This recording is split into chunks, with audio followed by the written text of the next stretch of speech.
Next chapter which is meeting life challenges, जो आपके body के बैलेंस को बिगाड़ दे. फाइन. तो जब ऐसी सिचुएशन आती है तो हम कुछ रिएक्शन देते हैं. ठीक है, उस सिचुएशन के प्रति हम कुछ रिएक्शन देते हैं. तो उस रिएक्शन को हम क्या कहते हैं? उस रिएक्शन को हम कहते हैं स्ट्रेस. तो आप सिचुएशन के हिसाब से, स्ट्रेस के हिसाब से आप अपना जो रिएक्शन होगा या जो स्ट्रैटेजी होगी उसको चेंज करेंगे. और सोशल नेटवर्क क्या है? इट इज द क्वांटिटी, है ना. इंस्टाग्राम पे मेरे 1.5 लाख फॉलोअर्स हैं. क्या वो 1.5 लाख फॉलोअर्स को फर्क पड़ता है आपके होने ना होने से? That is a very important thing. Hello everyone, a very warm welcome to the Drishti school vertical. I really hope कि आप लोग सब बिल्कुल ठीक होंगे. सो लास्ट क्लास हमने डिस्कशन किया था सेल्फ एंड पर्सनालिटी के ऊपर, which was one of the psychological attributes. ठीक है, तो वो हमारा फिनिश हो चुका है. So now we will move ahead to the very next chapter which is meeting life challenges, जैसा कि आप सब बोर्ड पे देख सकते हैं. ठीक है, तो अब ये चैप्टर है किस बारे में? पहले तो हम थोड़ा सा इंट्रोडक्शन देख लेते हैं कि what is this chapter all about. ठीक है, ओके. सो हम सब आजकल ना एक वर्ड स्ट्रेस बहुत कंफर्टेबली आई थिंक और बहुत लूजली इस्तेमाल करते हैं. ठीक है, कुछ भी होता है तो हम कहते हैं हाई स्ट्रेस हो गया. ठीक है, I mean I use this term very loosely. मतलब मुझे तो कोई भी बात होती थी मैं कहती हाई स्ट्रेस हो गया, स्ट्रेस हो गया. So I am like that. So but stress होता क्या है? ठीक है, and you know how should we understand stress from a psychological perspective is a big question that we have to answer. ठीक है, तो इस चैप्टर में हम वही कोशिश करेंगे समझने की कि हम स्ट्रेस को, ठीक है, कैसे डिफाइन कर सकते हैं. ठीक है, चलिए, तो सबसे पहले हमें क्या देखना है? The first thing we have to see is the definition of stress. ठीक है, ऑलराइट.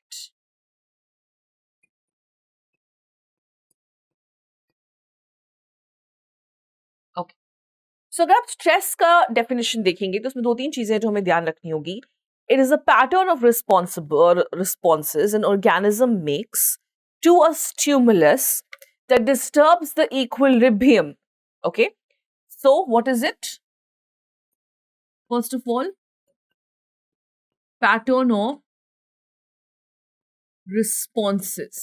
ठीक है, made to what? Made to a stimulus.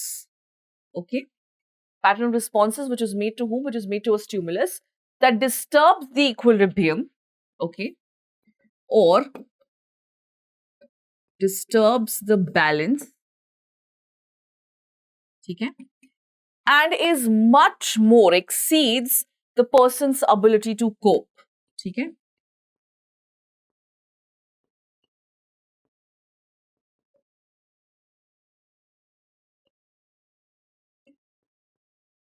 let's focus on this definition, all right, for a while.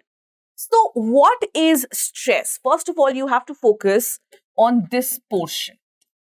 It disturbs the balance. मतलब देखो, हम जब normal होते हैं, नॉर्मल सिचुएशन में होते हैं, तो हमारी बॉडी जो है ना वो एक बैलेंस्ड सिचुएशन में होती है. ठीक है, ब्लड प्रेशर नॉर्मल होता है, हार्ट रेट नॉर्मल होती है, स्वेटिंग नॉर्मल होती है. ठीक है, लेकिन आप देखोगे कि जब आप किसी स्ट्रेसफुल सिचुएशन में होते हो तो आपकी बॉडी का जो इक्विलिब्रियम है, एक बैलेंस है, ठीक है, वो आप देखोगे कि हिल जाता है. कैसे हिल जाता है?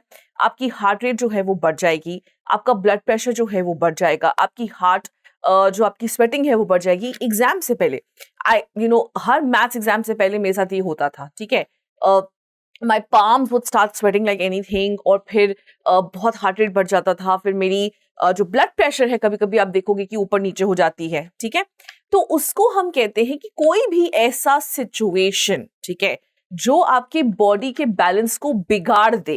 फाइन. तो जब ऐसी सिचुएशन आती है तो हम कुछ रिएक्शन देते हैं. ठीक है, उस सिचुएशन के प्रति हम कुछ रिएक्शन देते हैं. तो उस रिएक्शन को हम क्या कहते हैं? उस रिएक्शन को हम कहते हैं स्ट्रेस. ठीक है, एंड दिस आपका बॉडी का इक्विलिब्रियम सिर्फ तभी डिस्टर्ब होगा जब वो सिचुएशन, ठीक है, आपकी कैपेबिलिटीज के बियॉन्ड है ना. Only when you are not able to tackle the situation will you be experiencing stress. Otherwise किस बात का स्ट्रेस? जो हम सिचुएशन हैंडल ही कर सकते हैं तो हमें स्ट्रेस ही नहीं होगा. ठीक है, ओके. सो स्ट्रेस जो है वो 2 टाइप के हैं गाइस. ठीक है, एक है हमारा यूस्ट्रेस,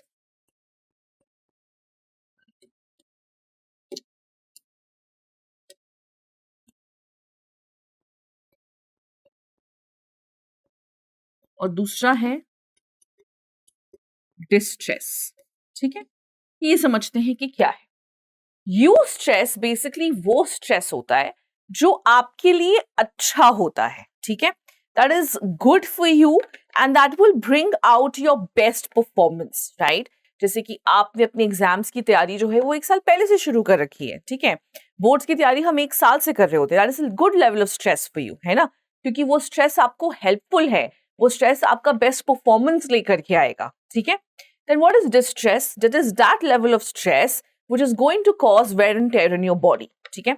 अब जैसे मान लीजिए कि मैं आपसे कहती हूँ कि मैं आपका टेस्ट लूंगी पूरे साइकोलॉजी का कल, ठीक है, तो आप क्या करोगे? आप घर जाओगे, आप सोओगे नहीं, आप खाना नहीं खाओगे, तो आपकी बॉडी में क्या होगा? वेयर एंड टेयर होगा, ठीक है। So that is what it is all about, ठीक है। सो ये हो गया हमारा definition of stress, fine. Now we will take a look at the nature of stress, ठीक है।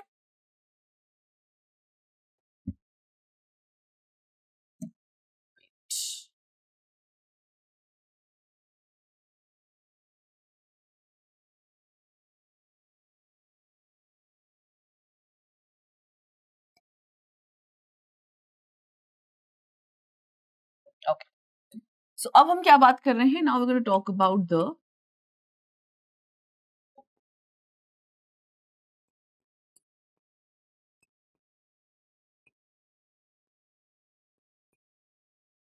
नेचर ऑफ स्ट्रेस, ठीक है। तो इसमें हमें क्या क्या चीजें जाननी है? First of all, we have to know that it is derived from a Latin word strictus, ठीक है। किस वर्ड से डिराइव्ड है? लैटिन वर्ड से डिराइव्ड है, जिसका मतलब क्या होता है? जिसका मतलब होता है strictus. Strictus basically means it narrow feeling, है ना, जब आपको लगे कि आपका सब कुछ टाइट हो गया है, सब कुछ मसल्स कंस्ट्रिक्ट हो गई हैं, तो एक्चुअली बहुत अच्छे से डिस्क्राइब करता है स्ट्रेसफुल सिचुएशन में जो हमारी बॉडी को फील होता है ना, तो ये टर्म जो है वो उसको बहुत अच्छे से डिफाइन करता है, ठीक है, फाइन। अच्छा, अब ये तो हो गई हमारी डेफिनेशन की बात। स्ट्रेसर्स भी कोई चीज होती है, ठीक है। Stressors are events that cause our body to give the stress response, ठीक है। We have what? We have stressors. Stressors का डेफिनेशन क्या है?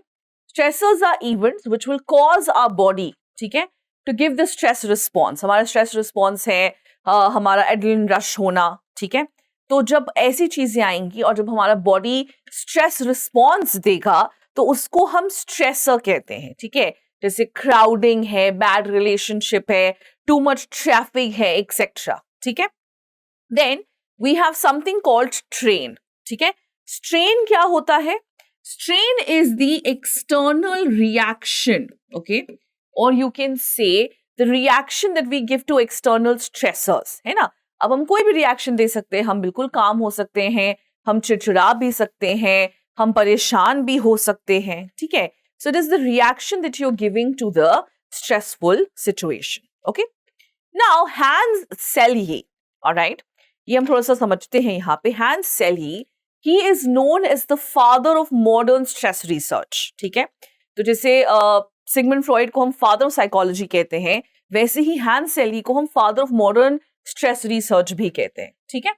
अच्छा, उन्होंने जो थ्योरी दी है वो एक्चुअली एप्लीकेबल नहीं है, ठीक है। उन्होंने कहा कि स्ट्रेसफुल सिचुएशन कोई भी हो, ठीक है, हमारे बॉडी का जो रिस्पॉन्स होता है to the stressful situation that remains the same, है ना। This is what he said कि हमारे बॉडी का जो रिस्पॉन्स होगा वो बिल्कुल सेम होगा, बट ऐसा नहीं है। क्या आपका बॉडी सेम रिस्पॉन्स देगा to the death of someone, alright, to failing in exams? Not really, isn't it?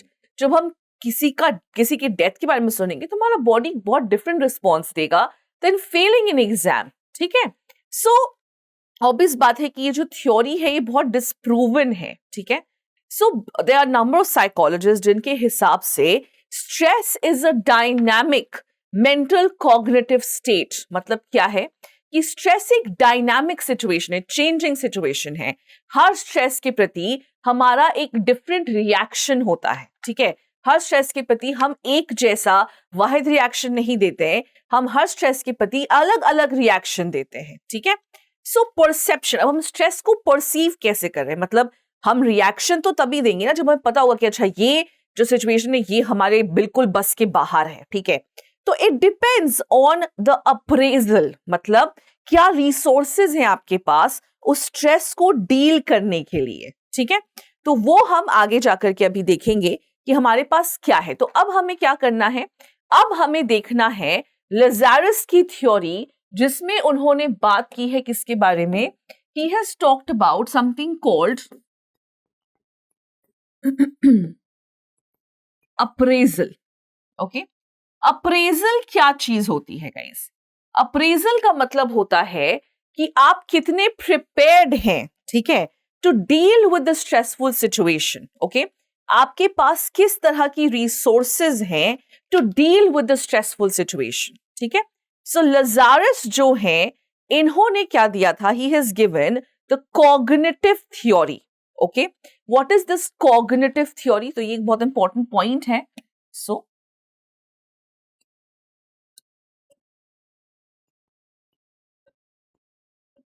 Lazarus gave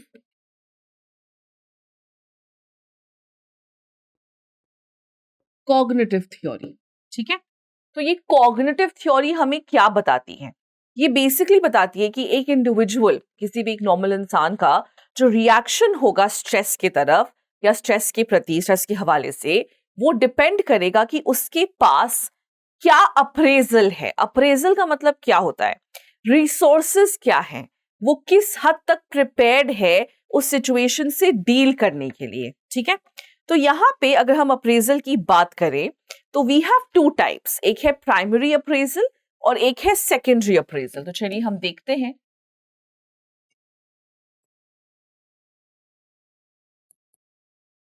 सबसे पहले हम बात कर लेते हैं किसके बारे में,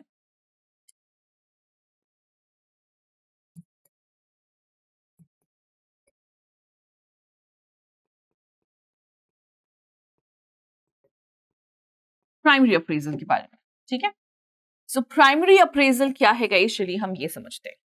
सो primary appraisal basically refers to understanding the situation, ठीक है, कि आप सिचुएशन को किस तरीके से समझते हैं, ठीक है। या तो आप उसको पॉजिटिव लेंगे या तो नेगेटिव लेंगे, फाइन, या फिर उसको न्यूट्रल लेंगे, फाइन। सो अंडरस्टैंडिंग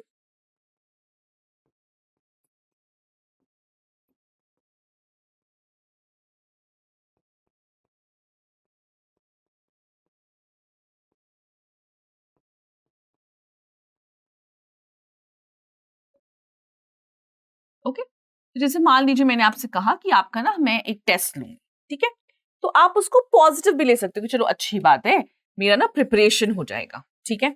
आप उसको नेगेटिव भी ले सकते हो, नेगेटिव में हमें और चीजें डिस्कस करनी होगी। न्यूट्रल भी हो सकता है, इफ यू वेल प्रिपेयर्ड, मान लीजिए आपको एग्जाम्स के लिए आप ऑलरेडी बहुत प्रिपेयर्ड हो, तो आप बोलोगे हाँ ठीक है, कोई बात नहीं, स्ट्रेस कोई कोई प्रॉब्लम नहीं है, हम कल एग्जाम दे देंगे आकर के, ठीक है।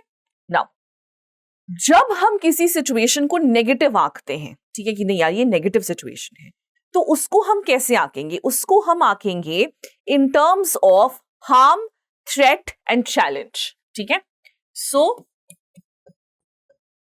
नेगेटिव को हम आंकेंगे इज हार्म, थ्रेट और चैलेंज की तरह, ठीक है। चलो तो हम देख लेते हैं कि हार्म क्या है। यहां पे हार्म, थ्रेट और चैलेंज। हार्म में हम क्या असेस करते हैं कि डैमेज जो ऑलरेडी हो चुका है, ठीक है। हार्म में हम क्या देखेंगे, अच्छा ये डैमेज जो है, ये सिचुएशन ऑलरेडी इतना कुछ डैमेज कर चुकी है, ठीक है। तो अब हमें इसको आगे कैसे बढ़ाना है, इसको आगे हम सिचुएशन को कंट्रोल में कैसे लाएंगे, ठीक है। वो हो गया क्या, वो हो गया हमारा हार्म, ओके। अच्छा इसके बाद क्या है, threat. Threat is the assessment of possible future damage, कि अच्छा ठीक है, मान लेते हैं कि हम ऐसा कुछ करेंगे तो उसका फ्यूचर डैमेज क्या होगा, क्या हम इस सिचुएशन को टैकल कर पाएंगे आगे जा करके, ठीक है। जैसे फॉर एग्जाम्पल अगर हम अभी यूएसए की बात मान लेते, यूएसए ने हम पे टैरिफ्स लगा दिए, हम यूएसए की बात मान लेते कि हाँ ठीक है हम रशिया से ऑयल नहीं खरीदेंगे, ठीक है, तो हम क्या देख रहे हैं, हमने इसको कैसे असेस किया, हमने असेस किया, हाँ हमने देखा कि यार डैमेज तो ऑलरेडी हो चुका है, यूएसए से हमारे रिलेशन खराब हो चुके हैं, बट अगर हम रशिया से ऑयल खरीदना बंद कर देंगे तो आगे जाकर के बहुत डैमेज होगा कि हम अपना एक बहुत फ्रेंडली एलाई खो देंगे, एक स्ट्रेटेजिक पार्टनर जो है हम उसको खो देंगे, ठीक है, फाइन।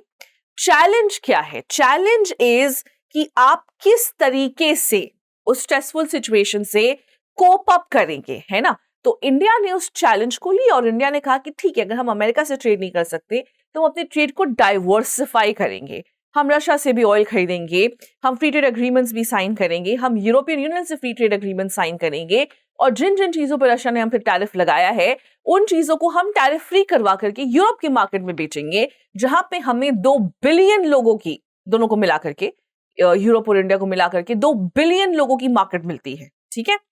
तो ये क्या था, ये हमने देखा कि हाँ ये हम इसको एज अ चैलेंज ले सकते हैं, ठीक है। तो ये हो गया आपका प्राइमरी अप्रेजल, ओके। अब दूसरा क्या आता है, then we have secondary appraisal.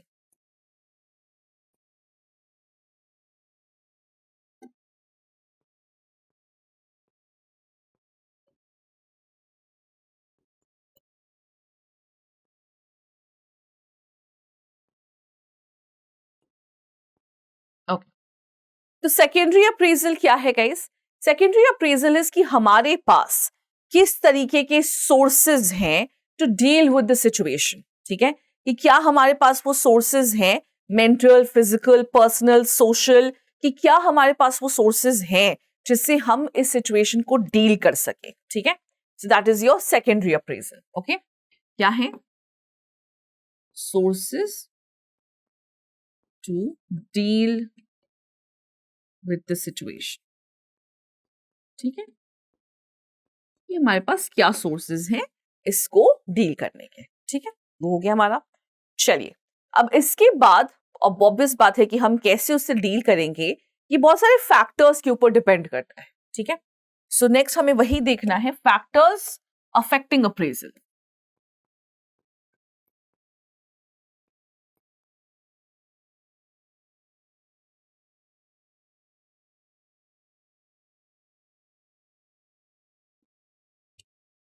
पहला फैक्टर क्या है, पास्ट एक्सपीरियंस। सो ऑब्वियस बात है ना गाइस कि अगर हमारे पास पहले एक्सपीरियंस है उस सिचुएशन से डील करने के लिए तो हम कर पाएंगे उस सिचुएशन से डील, हमें कोई प्रॉब्लम नहीं होगी। जब हमने न्यूक्लियर टेस्ट किया था तब भी अमेरिका ने हम पे सैंक्शंस लगाए थे और तब भी हमने सिचुएशन को डील किया था, तो हमारे पास पास्ट एक्सपीरियंस थी और इसीलिए हमने इस सिचुएशन को भी डील कर लिया, ठीक है। दूसरा क्या है, कंट्रोलेबल।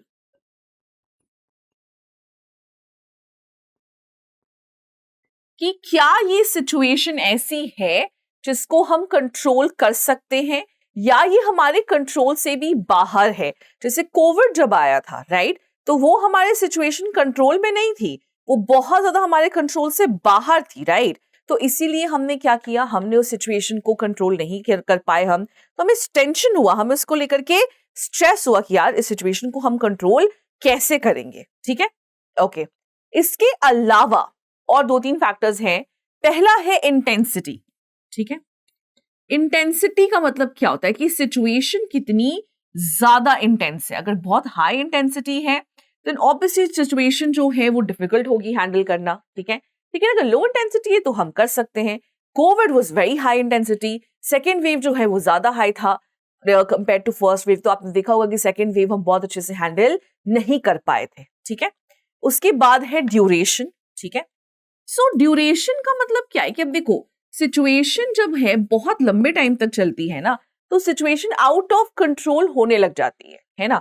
रशिया यूक्रेन का वॉर देखो चला ही जा रहा है ना, चला ही जा रहा है। 2022 से शुरू हुआ था, इट्स 2026 नाउ, ऑलमोस्ट 4 साल हो गए हैं, चला ही जा रहा है, चला ही जा रहा है। तो दोनों ही तरफ आप देखोगे, मैं रशिया को तो नहीं बोलूंगी, पर यूक्रेन जो है वो थक रहा है ना। अगर उसको अमेरिका से सपोर्ट नहीं है तो वो वॉर हार जाएगा, ठीक है। सो ड्यूरेशन पे भी बहुत ज्यादा फर्क पड़ता है। Then we have complexity and predictability.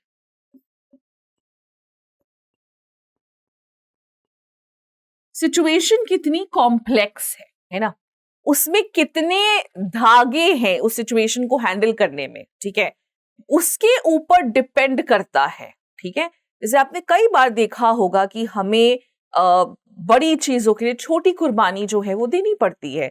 जैसे हमने अमेरिका के साथ जो हमारा ट्रेड है उसको बहुत हार्म पहुंचा बिकॉज ऑफ टैरिफ, लेकिन हमने क्या किया कि नहीं यार ठीक है कोई बात नहीं, बड़ी चीजों के लिए हम छोटी चीजें भी फिलहाल के लिए कुर्बान कर देते हैं, छोटी चीजों पे हम थोड़ा सा कम ध्यान देंगे, ठीक है। दूसरा क्या है? प्रिडिक्टेबिलिटी।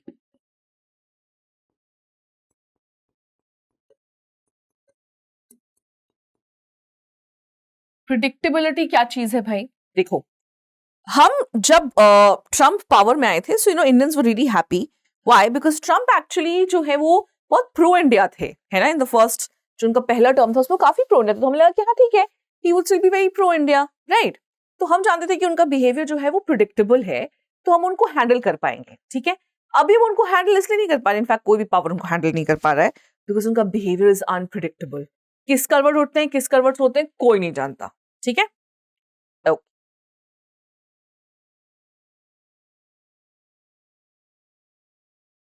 ऑलराइट, नेक्स्ट जो है वो हमें देखना है science and symptoms of stress, ठीक है। चलिए,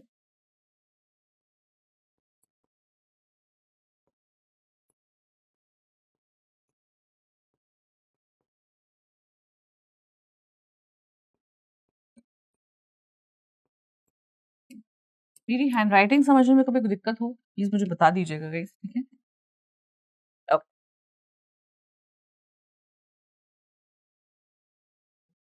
so science of stress and symptoms of stress में हम क्या देख रहे हैं? देखो, जैसे हम स्ट्रेस को रिएक्ट करते हैं या हम रिस्पॉन्स जो देते हैं वो डिपेंड करता है अगेन हमारे अप्रेजल पे, हमारी पर्सनैलिटी पे, हमारे पास्ट एक्सपीरियंसेस पे, अपब्रिंगिंग पे, ठीक है।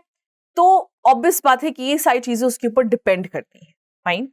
और सिम्टम्स ऑफ स्ट्रेस की जहां तक बात है, सो जब भी हम स्ट्रेसफुल सिचुएशन में होंगे तो आप देखिएगा कि हम physical, emotional, cognitive, social, behavioural हर तरह का रिस्पॉन्स देते हैं, ठीक है। इसके बारे में हम आप भी आगे और डिटेल में डिस्कस करेंगे, ठीक है।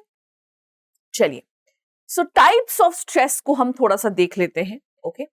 सो यहाँ पे तो हमें बहुत कुछ इंपॉर्टेंट नहीं था, so let's talk about types of stress. तो जो पहला टाइप ऑफ स्ट्रेस हमें पढ़ना है वो कौन सा है guys? So the first type that we study is known as your physical and environmental stress. ठीक है?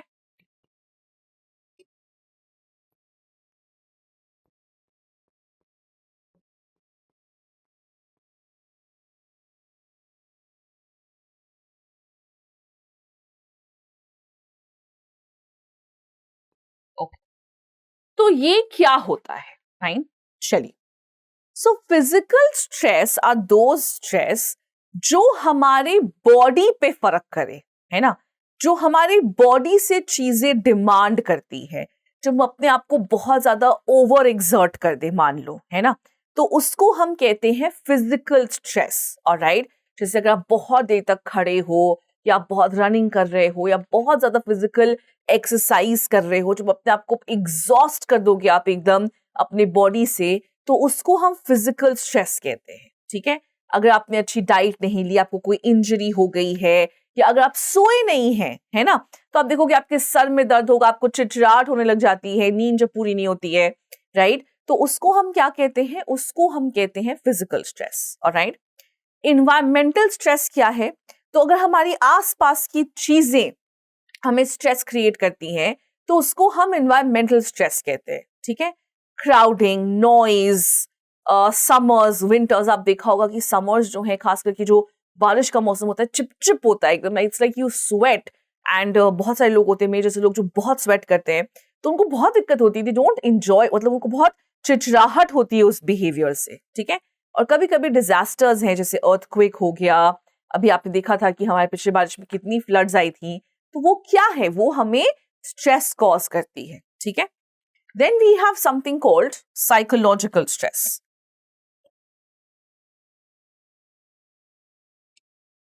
दूसरा कौन सा है?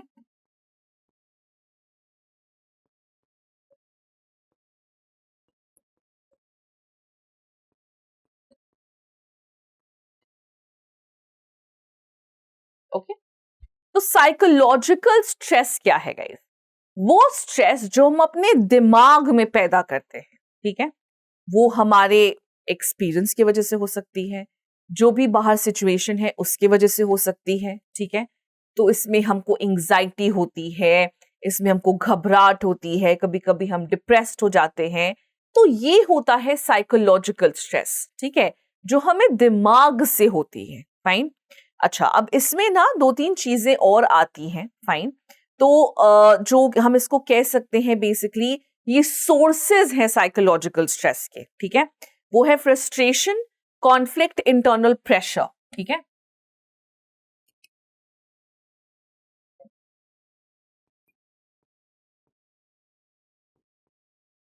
सोर्सेज में क्या आ जाएगा?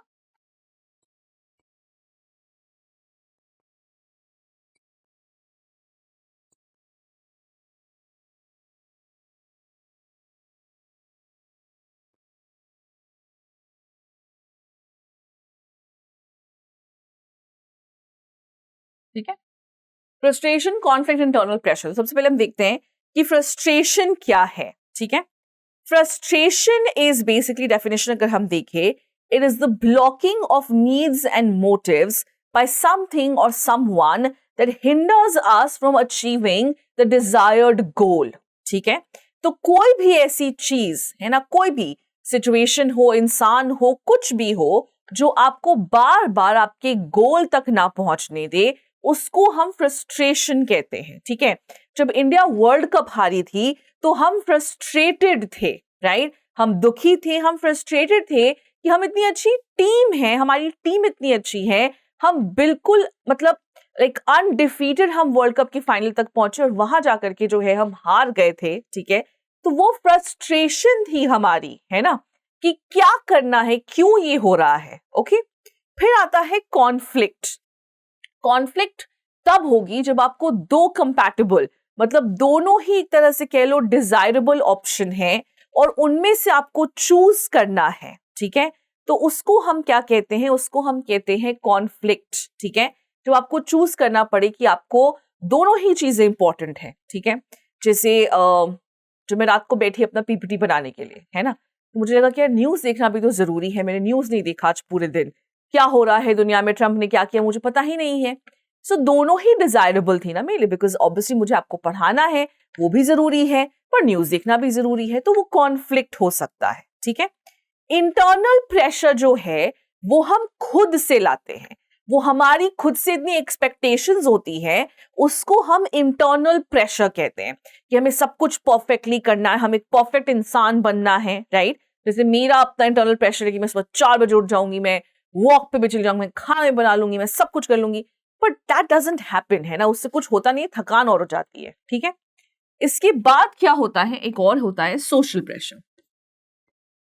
तो ये वो प्रेशर है जो सोसाइटी हम पे डालती है ना, जिसका जो सोसाइटी हमसे चीजें डिमांड करती है कि आपको ऐसा करना चाहिए था, ठीक है। जैसे आपने देखा होगा कि जब आपका रिजल्ट आता है, सबसे पहले जो बड़े दूर दराज के रिश्तेदार है ना, उनका फोन आ जाएगा कि अरे क्या हुआ, आपने, आपकी बेटी के नंबर कितने आए, है ना। वो क्या है? वो सोशल स्ट्रेस है। चार लोग क्या कहेंगे वो कुछ नहीं है, वो बस सोशल स्ट्रेस है, ठीक है। Okay. Now so social stress को अगर हम थोड़ा सा, अच्छा ये सोशल प्रेशर है, फिर एक और स्ट्रेस होता है साइकोलॉजिकल के अलावा, we have something called social stress, ठीक है। तो ये वो स्ट्रेस है जो हमें आसपास के लोग, ठीक है, हमारे आसपास के लोग जो है वो क्रिएट करते हैं। फाइन। जैसे कि किसी की डेथ हो जाए अगर, ठीक है, स्ट्रेन्ड रिलेशनशिप है, फैमिली में सेपरेशंस हैं, तो ये क्या है? ये सोशल स्ट्रेस है, ठीक है। ओके। इसके बाद जो हमें देखना है वो है आपका sources of stress,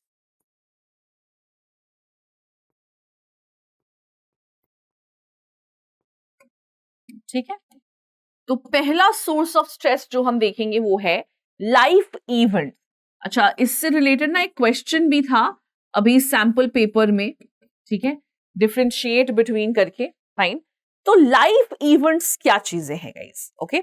life events वो चीजें हैं जो छोटी बड़ी आपके लाइफ में चीजें होती हैं, the moment that you are born, ठीक है, जैसे कि मूव करना, स्कूल चेंज करना, घर चेंज करना, लॉन्ग टर्म रिलेशनशिप से जब आपका ब्रेक होता है, तो ये सब चीजें लाइफ इवेंट्स हैं, something which will happen may be like once in a lifetime or twice in a lifetime, ठीक है।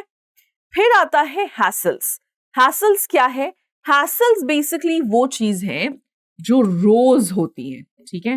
These are things which happen on a daily basis, है ना।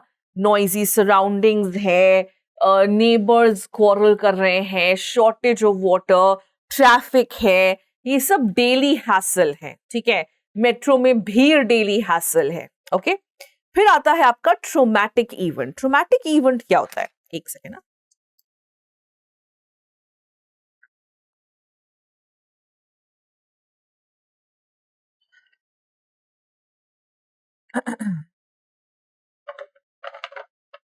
Okay. These are your extreme events, guys. ठीक है? ये क्या है? ये वो एक्सट्रीम इवेंट्स हैं जो कभी कभी होती हैं, जैसे earthquake, robbery, tsunami.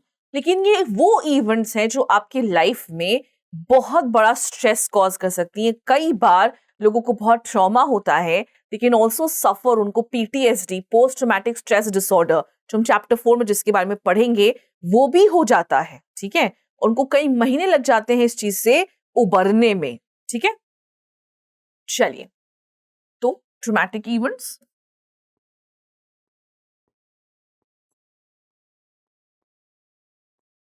Okay.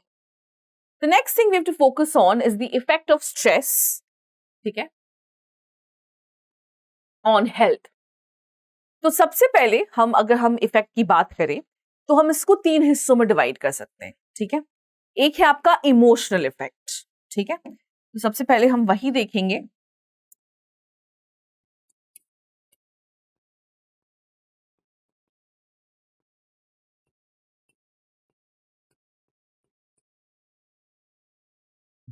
What is emotional effect? देखो, जब हमें स्ट्रेस होता है ना, तो हम रिएक्ट करते हैं, ठीक है, और हमें वो इफेक्ट भी करता है, ओके। तो कुछ लोगों को इमोशनली इफेक्ट करता है, जैसे कि मूड स्विंग्स होना, इरेटिक बिहेवियर होना, कुछ लोग अपने आप को अपनी फैमिली से एकदम दूर कर लेते हैं, अकेले रहना चाहते हैं, ठीक है। और इसमें और भी चीजें हो सकती है, जैसे आपका कॉन्फिडेंस जो है वो कम हो जाएगा, आपको और भी ज्यादा इमोशनल प्रॉब्लम्स हो सकती हैं, ठीक है। इमोशनल नमनेस हो सकती है, आप बिल्कुल इमोशनली रिएक्ट करना बंद कर सकते हो, ठीक है। ये क्या है? ये आपकी इमोशनल इफेक्ट है, fine. Then we have physiological.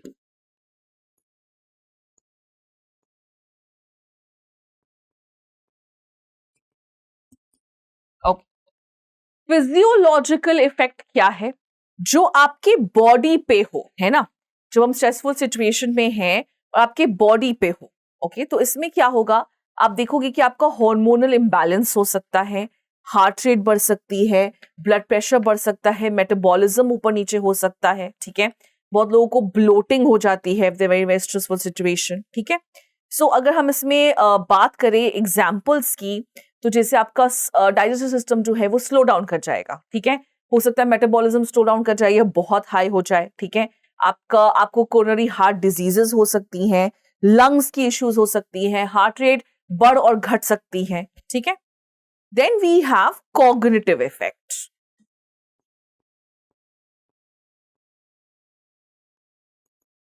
अब कॉग्निटिव इफेक्ट क्या है? ये हमारे मेंटल मेकअप को इफेक्ट करती है, ठीक है। वो चीजें जो हमारे माइंड को, हमारे मेंटल मेकअप को इफेक्ट करे, ठीक है। जो हमें साउंड डिसीजंस नहीं लेने देगी, फाइन, जो हमें सही से काम करने नहीं देगी। It can result in many things, बहुत सारी चीजें हो सकती हैं। आप काम पे ध्यान नहीं दे पाओगे, फाइनेंशियल फेलियर्स हो सकता है, आपको वर्क प्लेस में इश्यूज हो सकती हैं, तो बहुत सारी चीजें हैं, ठीक है। पुअर कॉन्सेंट्रेशन, आपका मेमोरी अच्छा नहीं रहेगा, आपको चीजें याद नहीं रहेंगी, ठीक है। इसके बाद आता है बिहेवियरल इफेक्ट।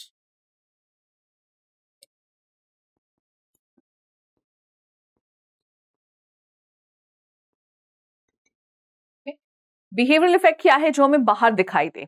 तो आप देखोगे कि वो बहुत लोग जो स्ट्रेस में होते हैं तो वो बहुत कम खाएंगे या वो बहुत ज्यादा खाएंगे, ठीक है। स्टिमुलेंट्स लेना शुरू कर देते हैं, जैसे अल्कोहल है, सिगरेट्स है, समटाइम ड्रग्स ऑल्सो, ठीक है। लैक ऑफ कॉन्सेंट्रेशन तो होगा ही, पुअर कोऑर्डिनेशन, डिजीनेस, ये सब क्या है, डिस्टर्ब स्लीप पैटर्न, ये सब क्या है, ये सब बिहेवियरल इफेक्ट है, ठीक है। Okay, now the next thing that we have to talk about is stress and health, ठीक है। ये एक बहुत इंपॉर्टेंट एस्पेक्ट है गाइस, और आजकल तो ये बहुत ही जरूरी चीज हो गई है, ठीक है। आजकल हमारी ना आधी बीमारी इस चीज से नहीं है कि हम कैसे हैं या हमने कुछ खा लिया गलत, नहीं, हमारी आधी बीमारी आप देखोगे ना स्ट्रेस की वजह से, ठीक है। तो स्ट्रेस और हेल्थ जो है वो एक बहुत इंपॉर्टेंट एस्पेक्ट है जिसको हमें डील करना बहुत जरूरी है, ठीक है। कभी कभी आप देखोगे क्या होता है कि हम एक सिचुएशन में आ जाते हैं जिसको हम कहते हैं बर्नआउट फेज, है ना, बर्नआउट हो जाता है हमारा। बर्नआउट क्या है? जब हम मेंटली, फिजिकली या फिर आप कह लो हर तरीके से जब हम एग्जॉस्टेड हो जाए, ठीक है, जब हमें एंग्जाइटी महसूस हो, feeling of helplessness and hopelessness, ठीक है, the state of physical, mental and psychological exhaustion, इसको कहते हैं बर्नआउट, ठीक है। जब हम हर तरीके से बर्नआउट हो जाएं, हम कोई सिचुएशन हैंडल नहीं कर पा रहे हैं अच्छे से, ना दिमाग लग रहा है, ना शरीर काम कर रहा है, तो उसको हम कहते हैं बर्नआउट, ठीक है। सो आप देखोगे कि जो स्ट्रेस है ना वो हमारी इम्यून सिस्टम को हार्म करता है, और इसीलिए जब हमारा इम्यून सिस्टम कम हो जाएगा तो आप बहुत सारी डिजीजेस डेवलप कर लोगे, जैसे कि coronary heart diseases, blood pressure, hormonal disbalance, ulcers, asthmas, migraine attack, ये सब चीजें हो सकती हैं, ठीक है। ओके, इसके बाद जो हमें डिस्कस करना है वो है आपका जनरल अडेप्टेशन सिंड्रोम। ये एक बहुत ही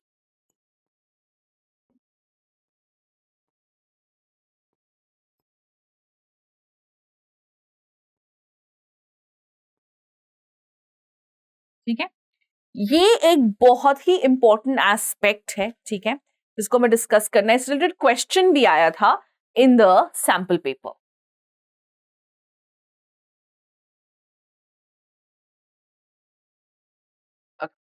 So you've had a question on general adaptation syndrome actually.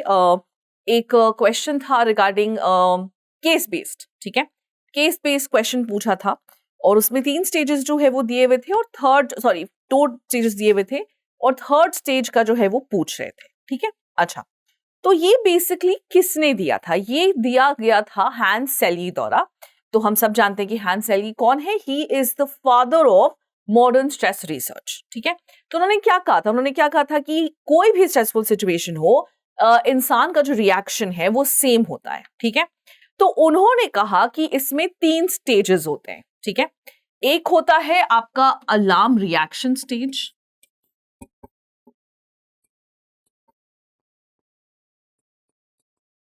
ठीक है। फिर होता है रेजिस्टेंस स्टेज, ठीक है, और उसके बाद होता है एग्जॉशन।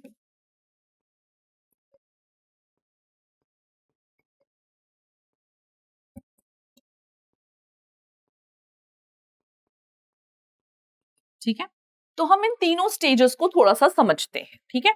तो अलार्म रिएक्शन स्टेज क्या होता है? देखिए, इस स्टेज में क्या होगा, आपकी बॉडी को पता चलेगा कि हाँ स्ट्रेसफुल सिचुएशन है, ठीक है। आपकी बॉडी को मैसेज भेजे जाएंगे, ब्रेन आपके हार्मोनल सिक्रीटिंग जो भी ऑर्गन्स हैं उनको मैसेज भेजेगा, ठीक है। तो फिर एक्टिवेशन होगा किस चीज का? आपका जो एड्रेनलिन है उसका आप देखोगे कि प्रोडक्शन होगा, फाइन। तो आपको रिएक्शन दिया जाएगा किस चीज का? फाइट और फ्लाइट का, कि आप क्या करेंगे, आप यहाँ पे रुकेंगे, इस सिचुएशन से लड़ेंगे, या फिर आप यहाँ से भागेंगे, ठीक है। फिर आता है आपका रेजिस्टेंस स्टेज, है ना। आपने डिसाइड कर लिया कि या तो आपको इस चीज से फाइट करनी है, यहां से भाग जाना है। तो अगर आपने डिसाइड किया कि हाँ आपको इस चीज से फाइट करनी है, ठीक है, तो हम क्या करेंगे? तो पैरासिम्पैथेटिक नर्वस सिस्टम जो है वो आपके ब्रेन को मैसेज भेजेगा कि अब आपको ज्यादा अच्छे से जो भी बॉडी के रिसोर्सेज हैं उनका सही तरीके से इस्तेमाल करना है। ऐसा नहीं हो ना कि स्ट्रेसफुल सिचुएशन खत्म होने से पहले आपकी बॉडी के रिसोर्सेज खत्म हो जाएं, ठीक है। तो सही तरीके से हार्मोन सिक्रीशन होगा, सही तरीके से आपकी बॉडी का जो भी रिसोर्सेज का इस्तेमाल होगा, ठीक है। फिर आता है एग्जॉशन स्टेज। तो जब आप कंटिन्यूड मतलब बहुत देर तक, बहुत टाइम तक आपको एक्सपोजर मिल रहा है टू द स्ट्रेसफुल सिचुएशन, तो आपकी बॉडी जो है वो धीरे धीरे ड्रेन आउट कर जाएगी, ठीक है। आपको दिक्कत होने लग जाएगी, आपकी बॉडी के जो रिसोर्सेज हैं वो खत्म होने लग जाएंगे, फाइन। आपकी बॉडी जो है वो इनइफेक्टिव भी होने लगेगी, और जो स्ट्रेस रिलेटेड डिजीज है ना, you are going to get susceptible to that, मतलब आप स्ट्रेस डेवलप करने लगोगे।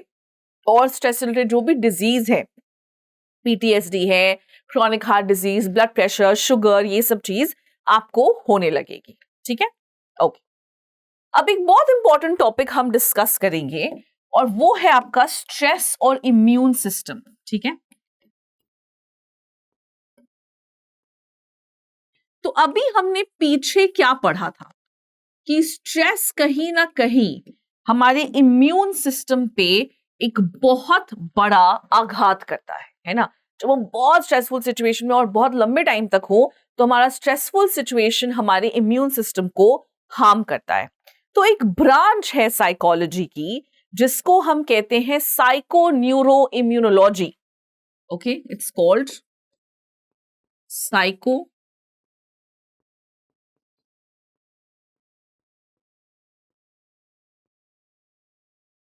ओके। अब ये क्या पढ़ता है? Basically it focuses on the relationship between mind, brain and immune system, ठीक है। सो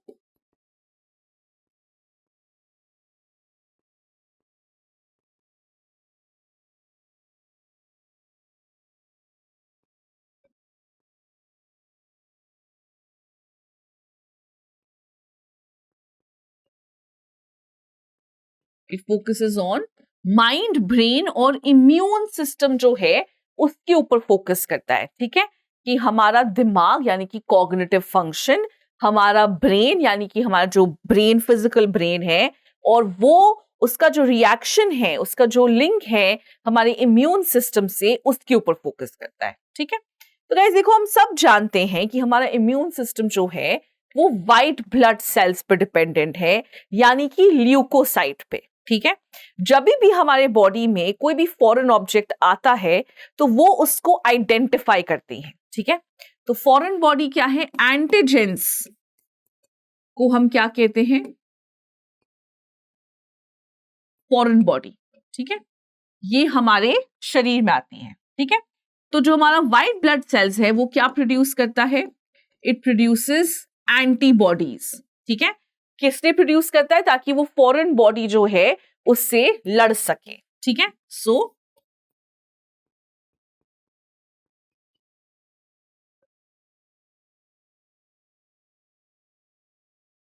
ओके, फॉरेन बॉडी से क्या कर सके? फॉरेन बॉडी से जो है वो लड़ सके, ठीक है। अच्छा, बहुत टाइप ऑफ सेल्स होते हैं, ठीक है। We have T cells, B cells, natural killer cells etcetera, fine. तो चलिए हम देखते हैं कि क्या होते हैं ये। अच्छा, जो टी सेल्स हैं वो इन्वेडर्स का खात्मा करते हैं, ओके। टी सेल्स क्या करेंगे?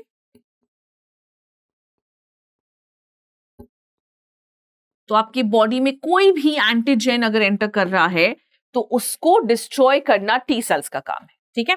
टी इन हेल्पर सेल्स जो हैं वो आपकी इम्यूनोलॉजिकल एक्टिविटी को बढ़ाएंगे, मतलब आपकी इम्यून सिस्टम को बेटर करेंगे, okay.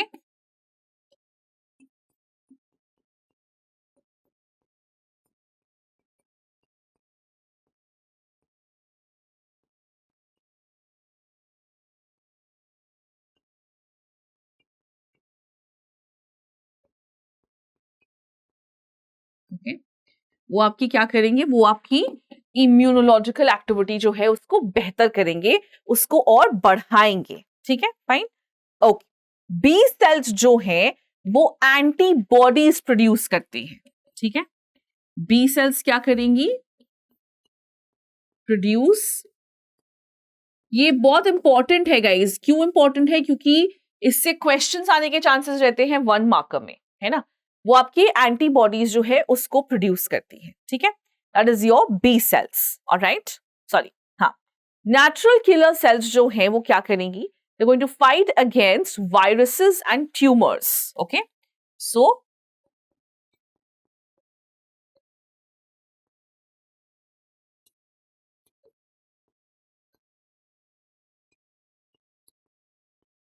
fight against virus and tumor. ठीक है, तो अगर हमारी बॉडी में कोई भी वायरस है, कोई भी ट्यूमर है, तो उससे लड़ना, ठीक है। अच्छा, अब होता क्या है ना, स्ट्रेस जो है वो कभी कभी आप देखोगे, कभी कभी क्या, इनफैक्ट स्ट्रेस जो है वो हमारे नेचुरल किलर सेल्स की साइटोटॉक्सिसिटी, ठीक है। What is cytotoxicity? It's basically the makeup of the cell, है ना। मेकअप ऑफ द सेल यानी कि सेल की जो पूरी मेकअप है, सेल का जो पूरा सिस्टम है, उसको हार्म कर देती है ना।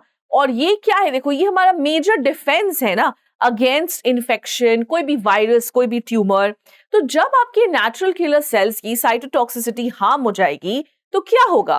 क्या आपकी नेचुरल किलर सेल्स बाकी जो बाहरी ताकतें हैं, सॉरी मतलब जो बाहर से आपकी बॉडी में चीजें आई हैं, क्या उनसे लड़ पाएंगी? नहीं लड़ पाएंगी, है ना। तो इससे क्या होगा? आपकी इम्यूनोलॉजिकल एक्टिविटी कम हो जाएगी, आपको ज्यादा से ज्यादा जो है आप देखोगे कि आप डिजीजेस होंगी आपको, है ना। So this is what is the relationship between, है ना। अच्छा देखो, ये तो फिजिकल एस्पेक्ट की बात हो गई। फिजिकली तो हमें हार्म करता ही है स्ट्रेस, कभी कभी हमें साइकोलॉजिकली भी हार्म करता है, क्योंकि इट इज एसोसिएटेड, मतलब बहुत सारे साइकोलॉजिकल डिजीज हैं, एंजाइटी है, डिप्रेशन है, अग्रेशन है, ये सब चीजें हमें स्ट्रेस की वजह से ही होती हैं। PTSD is a major cause of stress, ठीक है। तो ये हो गया हमारा relationship between stress and immune system. Okay, next जो हम फोकस करने वाले हैं वो है लाइफस्टाइल के ऊपर, ठीक है। What is lifestyle guys? आपने बहुत सुना होगा आजकल कि बहुत सारे डिजीजेस को डॉक्टर्स पता है क्या कहते हैं, कि तो लाइफस्टाइल डिजीज है, ठीक है। ब्लड प्रेशर लाइफस्टाइल डिजीज है, इंसोम्निया लाइफस्टाइल डिजीज है, ठीक है। एक सेकेंड,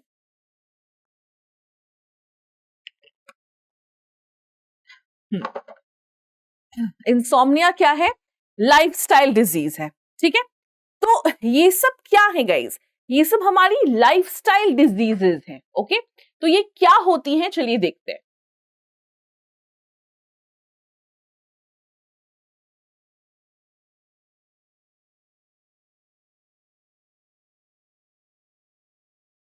तो हमारा फोकस किस चीज पे होगा कि लाइफस्टाइल हमें डिजीजेस कैसे कॉज कर रहा है, ठीक है।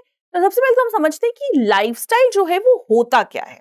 So definition is, it is the overall pattern of decisions and behaviors that determines a person's health and quality of life. Okay, it is the overall pattern of what? Decisions and behaviors. तो हमारा decision है ना कि हम क्या खाएंगे, हम कितनी कॉफी कंज्यूम करेंगे, हम कितना कैफीन कंज्यूम करेंगे, हम कितना अल्कोहल कंज्यूम करेंगे, ठीक है। और हम किस तरह से बिहेव करते हैं, क्या हम टाइम पे सोते हैं, क्या हम सही से खाना खाते हैं, क्या हमारी नींद पूरी हो रही है या नहीं, क्या हम अपने हेल्थ पे ध्यान दे रहे हैं, क्या हम एक्सरसाइज कर रहे हैं या नहीं।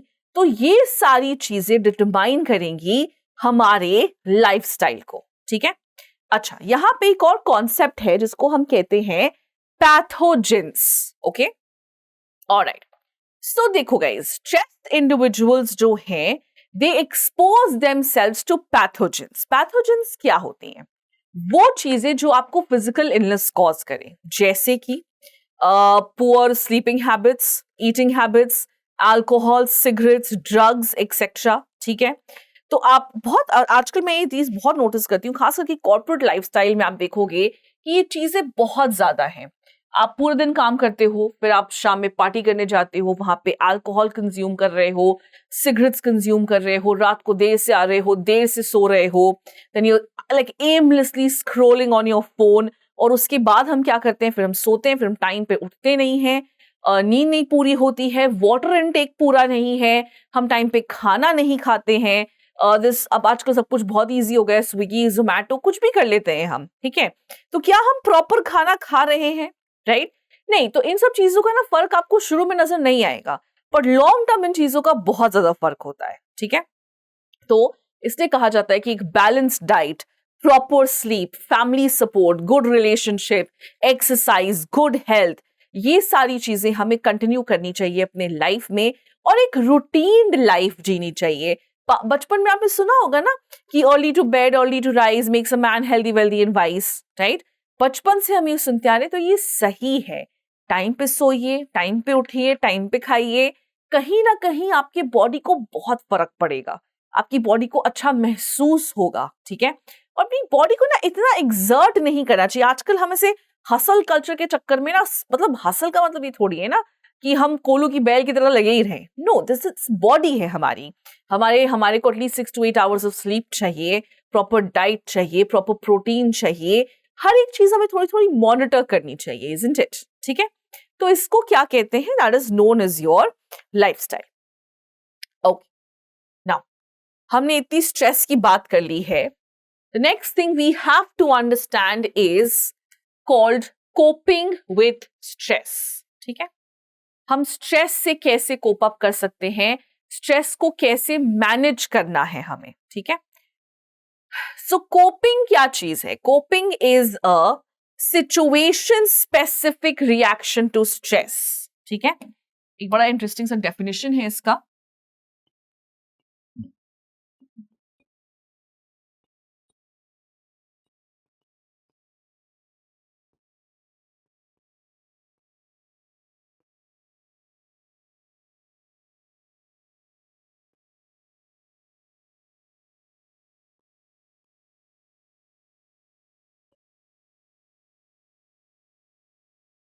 ठीक है, it is what, it is a situation specific, ठीक है।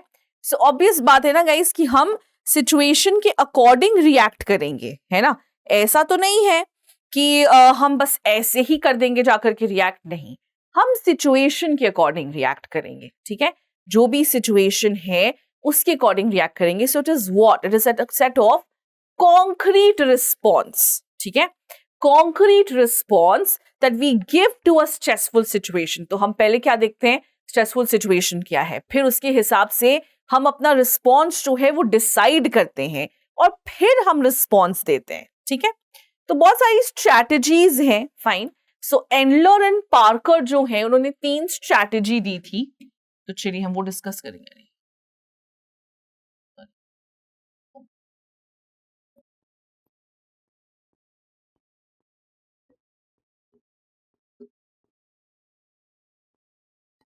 ओके, तो 3 स्ट्रैटेजी दी है। पहला क्या है? Task oriented strategy.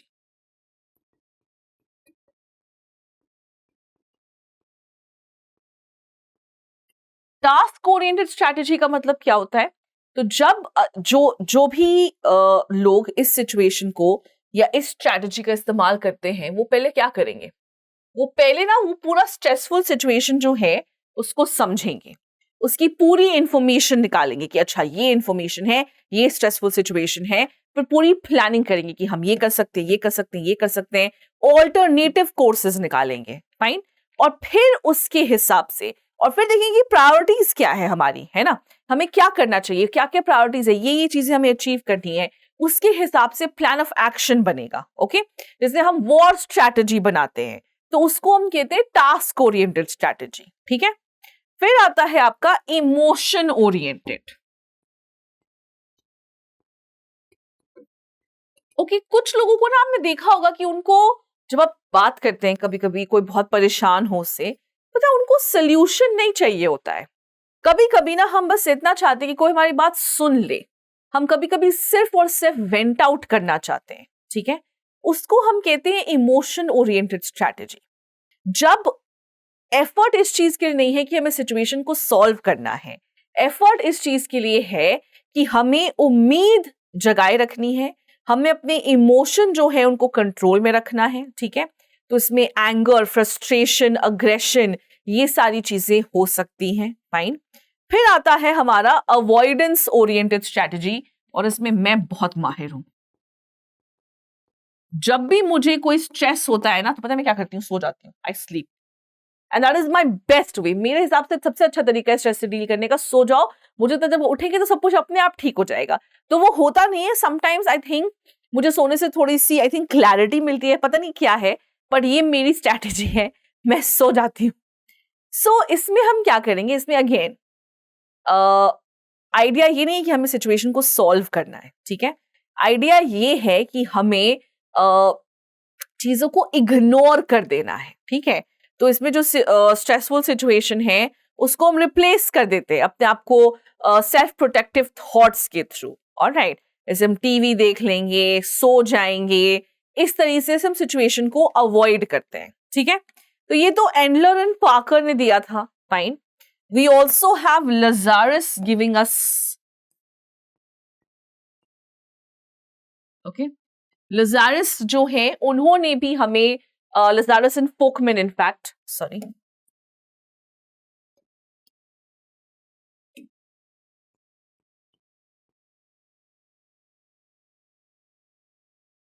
ठीक है। इन्होंने हमें कुछ चीजें दी हैं, कुछ स्ट्रैटेजीज दी हैं जिससे हम स्ट्रेस को डील कर सकते हैं, ठीक है। सो अब यहाँ पे इन्होंने डेफिनेशन दिया, it refers to constantly changing cognitive and behavioral efforts to master the stress or master the internal and external demands created by the stressful situation. Let me explain the definition. ये क्या है? Constantly changing. तो आप situation के हिसाब से, stress के हिसाब से, आप अपना जो है, जो reaction होगा या जो strategy होगी उसको चेंज करेंगे, ठीक है। आपकी स्ट्रैटेजी कॉग्निटिव हो सकती है, आप मेंटल मेकअप कर सकते हैं, प्लान कर सकते हैं, बिहेवियरल हो सकती है, जो भी आपने मेंटली प्लान किया है उसको आप अपने बिहेवियर में दिखाएंगे, ठीक है। और ये किस लिए होता है? ताकि आप एक्सटर्नल और इंटरनल सिचुएशन, जो स्ट्रेसफुल सिचुएशन के वजह से आई है, जो डिमांड आप पे आई है, उसको आप फुलफिल कर सकिए, ठीक है। That is what coping is, okay. तो कोपिंग क्या है? सिचुएशन के हिसाब से चेंज होता हुआ आपका जो रिएक्शन है, आपका जो कॉग्निटिव और बिहेवियर रिएक्शन है टू द स्ट्रेसफुल सिचुएशन, ठीक है। तो कोपिंग हमें या तो सिचुएशन को मैनेज करने में हेल्प करेगा या उस सिचुएशन को चेंज करने में हेल्प करेगा, ठीक है। तो यहां पे भी इन्होंने दो टाइप के दिए हैं, पहला है प्रॉब्लम फोकस्ड और दूसरा है इमोशन फोकस्ड। सो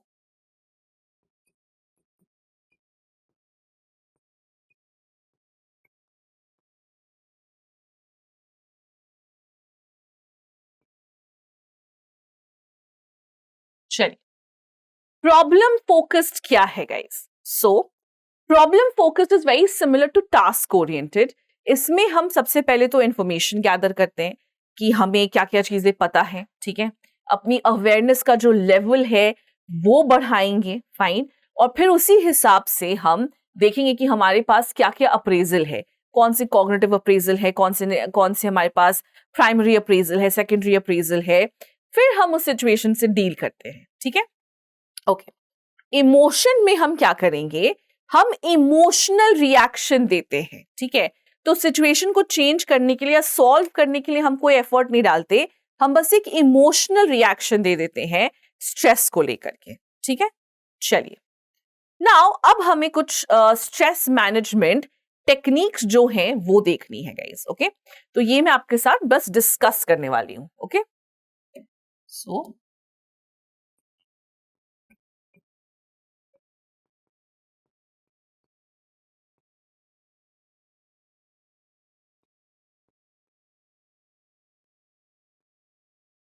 ओके, तो पहला क्या है गाइस? पहला है हमारा कुछ रिलैक्सेशन टेक्निक्स हैं, ठीक है। रिलैक्सेशन टेक्निक्स में कुछ भी हो सकता है, ओके। सो जनरली आप देखोगे ये स्किल हम डेवलप करते हैं ताकि हम स्ट्रेस से डील कर सके, ठीक है। तो जैसे आप देखोगे जब भी हमें स्ट्रेस होता है ना तो हमारा ब्लड प्रेशर हाई हो जाएगा, हार्ट डिजीज होगा, एक्सेट्रा, ठीक है। तो इसमें हम क्या करते हैं, हम जब लगता है कि हाँ ये चीजें हो रही हैं, तो सबसे पहले हम अपने बॉडी को रिलैक्स करते हैं, ठीक है। शुरुआत करते हैं हम नीचे से, धीरे धीरे करके ऐसे करके हम फ्लेक्स करेंगे, कुछ ऐसे से करेंगे, इससे हमारे मसल्स को हम रिलैक्स करेंगे, फाइन। डीप ब्रीदिंग इन्वॉल्व होती है इसमें, ओके। डीप ब्रीदिंग इन्वॉल्व होती है, कभी कभी आप देखोगे कि लाफ्टर थेरेपी इन्वॉल्व होती है, ठीक है। तो ये हो गया आपका रिलैक्सेशन टेक्निक। मेडिटेशन जो है हम वो भी करते हैं, जिसमें हम बिल्कुल शांत बैठेंगे, अपनी ब्रीदिंग के ऊपर जो है वो फोकस करेंगे, फाइन, या हम किसी मंत्र के ऊपर फोकस करेंगे।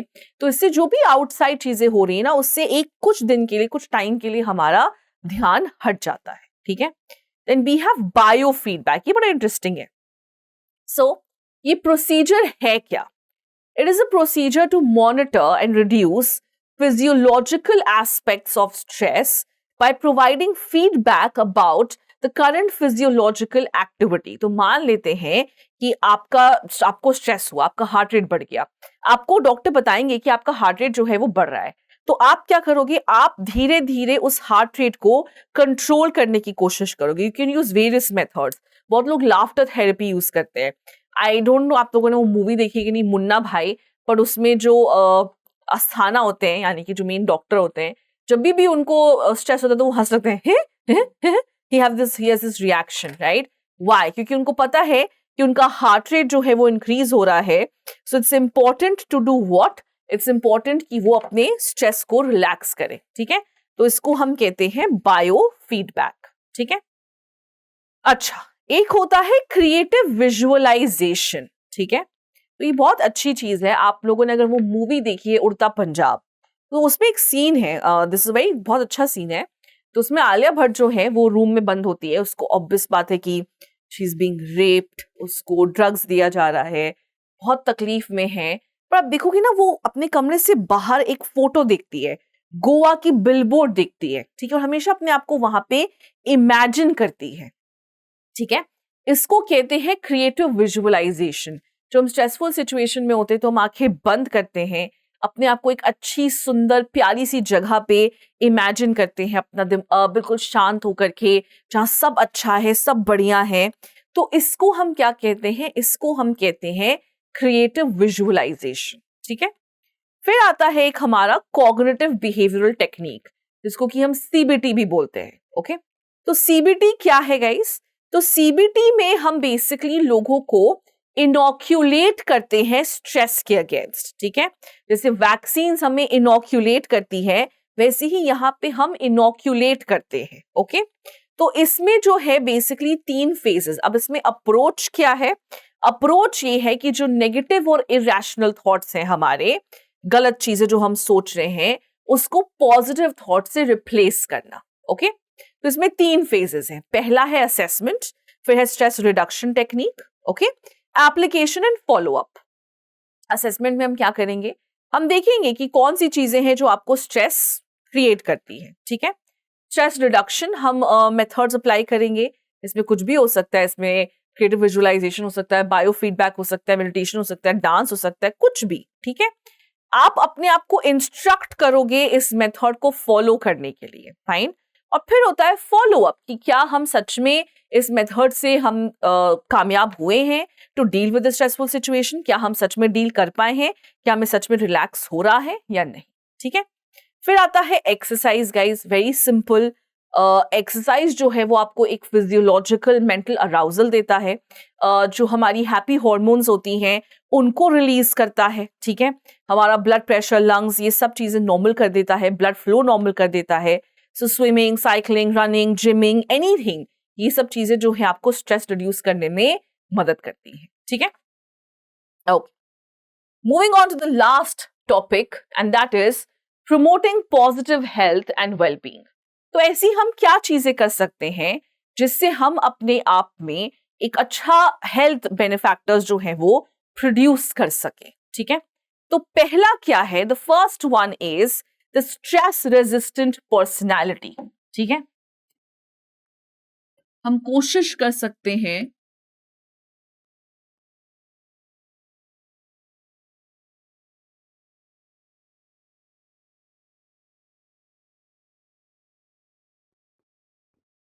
स्ट्रेस रेजिस्टेंट पर्सनैलिटी डेवलप करने की, ठीक है। तो स्ट्रेस रेजिस्टेंट पर्सनैलिटी क्या होती है? सो इट इज एक्चुअली, अगर हम देखें तो इसमें 3 C's हैं, किसी इंसान में अगर ये तीनों चीजें हैं तो उसको हम स्ट्रेस रेजिस्टेंट पर्सनैलिटी बोलते हैं, ठीक है। सो अगर किसी की ऐसी पर्सनैलिटी है तो उसको हम कहेंगे हार्डीनेस, ठीक है, यानी कि उसमें 3 C's होंगे, कंट्रोल, कमिटमेंट और चैलेंज, ठीक है। सबसे पहली बात तो कमिटेड होना, आपको जो भी सिचुएशन दी गई है आप कमिटेड है कि हाँ मैं सिचुएशन को हैंडल कर सकती हूँ, ठीक है। You should be able to control things, मतलब आप अपने आप को कंट्रोल करेंगे, अपनी जो भी आपको बोला जा रहा है आप उसको कंट्रोल करेंगे, अपना रिएक्शन कंट्रोल करेंगे, अपना इमोशनल रिएक्शन कंट्रोल करेंगे, ठीक है।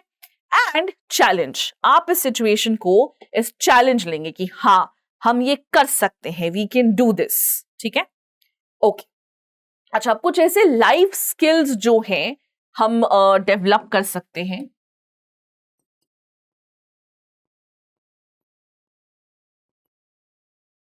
Okay, so what are life skills? वो चीजें, life skills are abilities for adaptive and positive behaviour that enables individuals to deal with the demands of everyday life, ठीक है। ऐसी चीजें, ऐसी एबिलिटीज जो हमें स्ट्रेस से या फिर जो भी हमारी छोटी मोटी डिमांड्स है सोसाइटी की, हमसे रोजमर्रा की, हम उससे डील कर सकते हैं, ठीक है। तो उसमें बहुत सारी है, असर्टिवनेस है, टाइम मैनेजमेंट, रैशनल थिंकिंग, ये सब चीजें हैं, तो हम डिस्कस करते हैं, ठीक है। What is assertiveness? इसके अंदर सबसे पहले क्या आएगा? अगर मैं इसको बहुत सिंपल टर्म्स में समझाऊं, assertiveness is the ability to say no, ठीक है। आपको पता होना चाहिए कि आपको कब ना बोलना है, आपको अपनी थॉट्स, अपनी फीलिंग्स, अपनी एक्शंस बहुत कॉन्फिडेंटली और बहुत क्लियरली कन्वे करनी है। आपको रूड नहीं होना है, बट आपको एक अच्छी तरीके से चीजें जो है वो कन्वे करनी है विदाउट बीइंग सेल्फ कॉन्शियस, ठीक है। तो ऐसा नहीं है कि अच्छा, तो आप अपने इमोशंस, अपने एक्सप्रेशन, जो भी आपको महसूस हो रहा है बिल्कुल क्लियर तरीके से एक्सप्रेस करेंगे, ठीक है। आप देखेंगे कि जिन लोगों की सेल्फ एस्टीम हाई होती है वो काफी असर्टिव होते हैं, फाइन।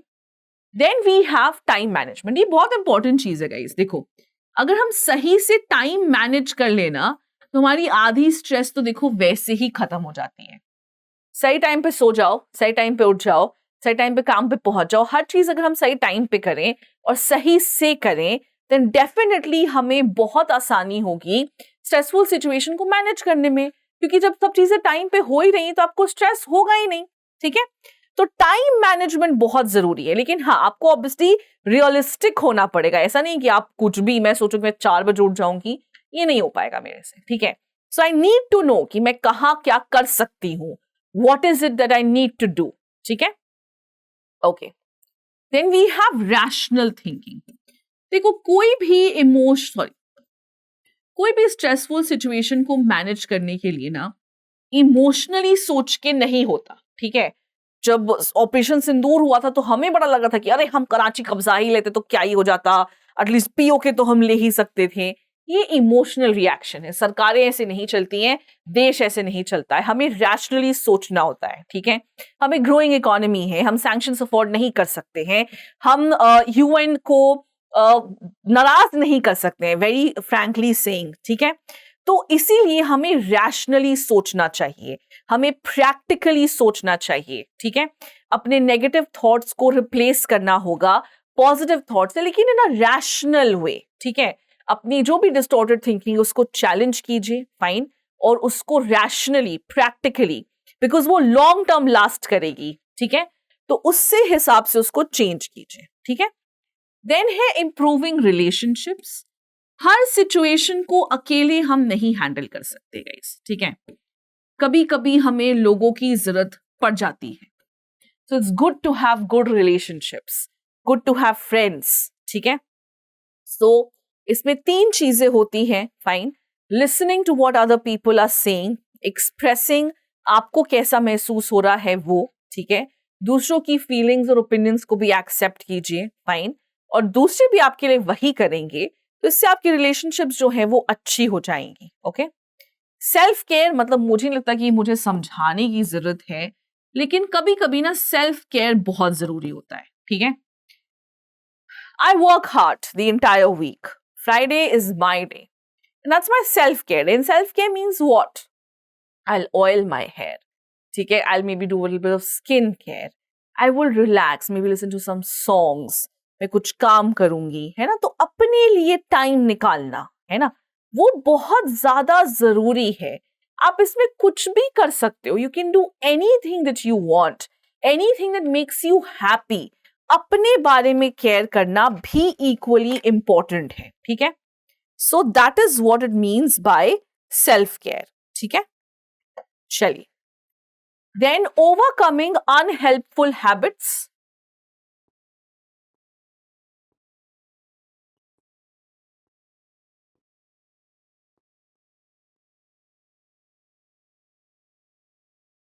तो किन हैबिट्स की बात हो रही है यहाँ पे? जैसे कि परफेक्शनिज्म, प्रोक्रेस्टिनेशन, अवॉइडेंस, ये सब अनहेल्पफुल हैबिट्स हैं, ठीक है। चीजों को प्रोक्रेस्टिनेट करना, अच्छा हाँ कर लेंगे कर लेंगे कर लेंगे।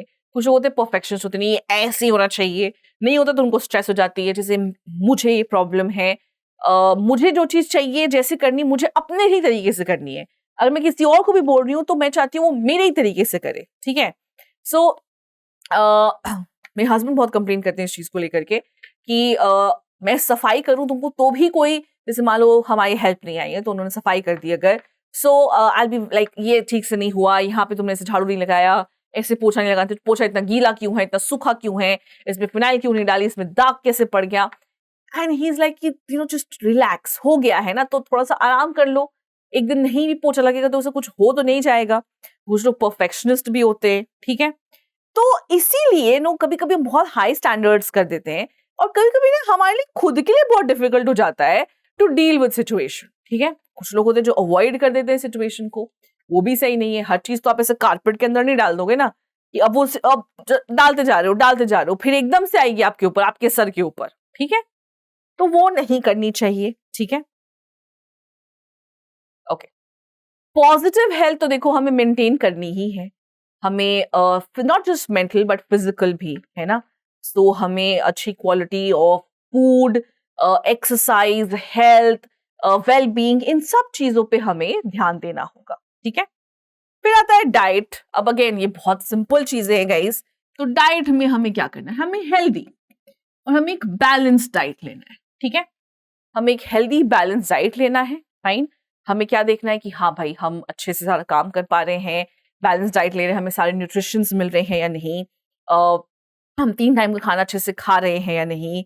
तो हमें बहुत सारी चीजें कंसिडर करनी है, genetic makeup, health concerns, weight कितना है आपका, ये सारी चीजें, ठीक है। बट एक हेल्दी डाइट लेनी है। फिर आता है एक्सरसाइज, वेरी सिंपल। अगर आपको एक अच्छा पॉजिटिव हेल्थ मेंटेन करना है तो बिना एक्सरसाइज के तो कुछ हो नहीं सकता गाइस। देखो सीधी बात है, एक्सरसाइज वेरी इंपॉर्टेंट आपकी बॉडी के लिए, आपके हेल्थ के लिए, आपके वेट के लिए, आपके ब्लड प्रेशर के लिए, हर एक चीज के लिए जो है वो एक्सरसाइज बहुत इंपॉर्टेंट चीज है, ठीक है। फिर आता है पॉजिटिव एटीट्यूड, ठीक है।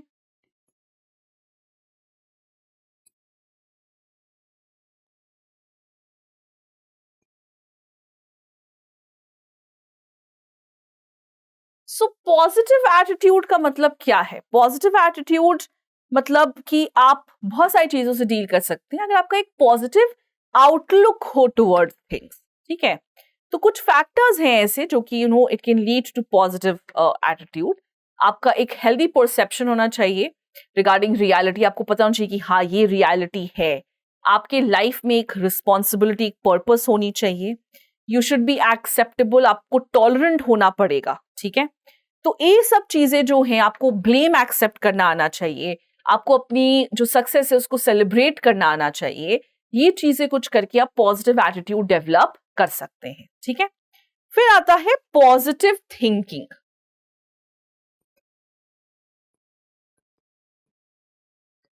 पॉजिटिव थिंकिंग का मतलब क्या है? सिंपल, रोज आप सोचिए, अच्छा सोचिए। कुछ लोग आप देखोगे बहुत पेसिमिस्टिक होते हैं, हर चीज में नेगेटिव ही सोचते हैं, ऐसा होगा तो ऐसा हो जाएगा, ऐसा होगा तो ऐसा हो जाएगा, ऐसा होगा तो ऐसा हो जाएगा।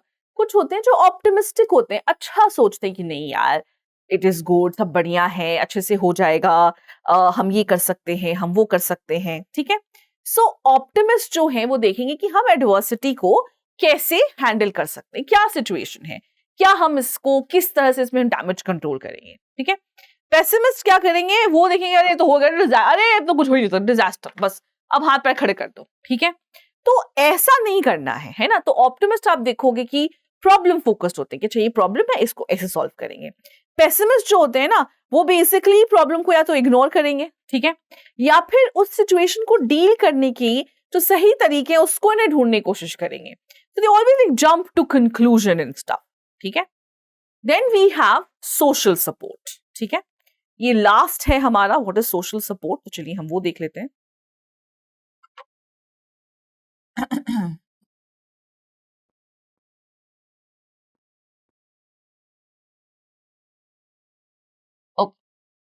सोशल सपोर्ट क्या चीज होती है?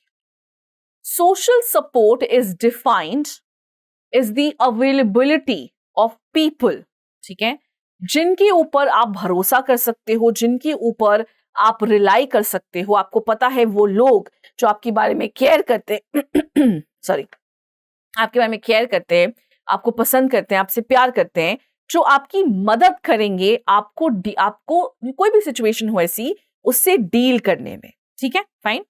सो कुछ लोग ऐसे होते हैं जिनको लगता है कि उनका बहुत बड़ा कम्युनिटी है. हम जनरली आजकल अपने फेसबुक फ्रेंड्स और इंस्टाग्राम फ्रेंड्स को जो है वो कंसिडर करते हैं, लेकिन आपकी रियल फ्रेंड्स कौन है, आपकी रियल लोग कौन है, ठीक है. तो ना हमारे पास दो तरह के सपोर्ट होते हैं, ठीक है. एक perceived support, fine, which is the quality of social support in positively related to health and well-being, ठीक है. perceived support क्या है? जो actual support हमें मिलती है ना, जो हमारे हेल्थ और वेलबींग पे कॉन्सेंट्रेट करे, हमारे हेल्थ और वेलबींग पे अच्छा असर करे, ठीक है. और सोशल नेटवर्क क्या है? इट इज द क्वांटिटी, है ना. इंस्टाग्राम पे मेरे 1.5 लाख फॉलोअर्स हैं, क्या वो 1.5 लाख फॉलोअर्स को फर्क पड़ता है आपके होने ना होने से? That is a very important thing, ठीक है. अब सोशल सपोर्ट जो है वो डिफरेंट टाइप्स की हो सकती हैं. पहला है टैंजिबल सपोर्ट. टैंजिबल मतलब ऐसा सपोर्ट देना मटीरियल डे जिसको हम छू सकते हैं, जैसे कि मनी, गुड्स, सर्विसेज एक्सेट्रा, ठीक है. फिर आता है इंफॉर्मेशनल सपोर्ट, जहां पे हम इंफॉर्मेशन देते हैं कि हाँ ये कर सकते हैं, ये नहीं कर सकते हैं, ये आप करो, ये स्ट्रैटेजी आप बना सकते हो. आप इंफॉर्मेशन, मैं आपको इंफॉर्मेशन दे रही हूं, ठीक है, फाइन. देन आता है इमोशनल सपोर्ट. तो कभी कभी स्ट्रेस के टाइम पे हम एंजाइटी, सैडनेस, डिप्रेशन एक्सपेक्ट करते हैं, तो कभी कभी हमें इमोशनल सपोर्ट चाहिए होता है कि कोई हमारी बात सुन ले, कोई हमें वेंट आउट करने दे, ठीक है. So social support is actually very important, क्योंकि इसके बिना ना हम जनरली सिचुएशन से डील नहीं कर पाएंगे, ठीक है. चलिए, तो यहाँ पे हमारा चैप्टर डिस्कशन जो है गाइज वो खत्म होता है. आई रियली होप कि आपको सारी चीजें समझ में आ गई हो. जस्ट इन केस नहीं आई होंगी तो please feel free to let me know. मुझे जरूर बताइएगा कमेंट सेक्शन में कि मैम हमें ये वाले पोर्शंस जो हैं वो नहीं समझ में आए, तो मैं डेफिनेटली आपके वो क्वेश्चंस आंसर करूंगी, ठीक है. So that's it. This is me Nikki Sinha signing off. Thank you so much for joining me over here. I will see you in the next lecture. Then please take care. Thank you. Bye-bye. अब exam की तैयारी को और बेहतर करने के लिए हमारे चैनल को लाइक, शेयर और सब्सक्राइब करना ना भूलें.